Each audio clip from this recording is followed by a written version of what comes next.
Going out to get the jab is the best arm in getting through the worst of the COVID-19 pandemic.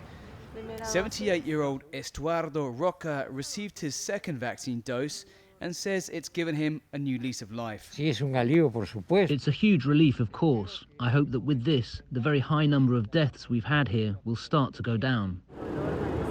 As for others, it was their first dose. My children are writing to tell me that they are celebrating and happy because we got vaccinated. The vaccine gives us life. 70% of the shots at this vaccine point were drive-in. Many others came by foot. There are long lines in Lima as Peru begins vaccinating its 65 to 69-year-olds. The country hopes to complete the vaccination of its entire elderly population in the coming weeks.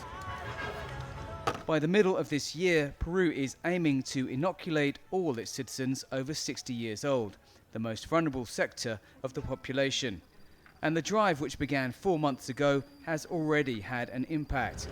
Government figures show a 45% reduction in the death rate of people aged 80 years and older who got their shots near the beginning of the rollout. The important thing is that the curve is dropping in Peru. The vaccinations have helped, but there's also been a decrease in all age groups, so it's not the only factor. There are probably other reasons, like the high number of infections and the use of double masks. We don't know for sure yet. The timing could not be more significant as Peru is coming out of a brutal second wave of infections. April was Peru's deadliest month since the pandemic began, with officially nearly 10,000 deaths.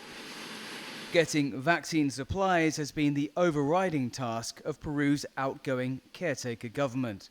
I can confirm we have 60 million doses, which is more than enough to vaccinate everyone over the age of 18 by the end of 2021. Against the odds, hard-hit Peru could be through the worst. Dan Collyns, CGTN, Lima.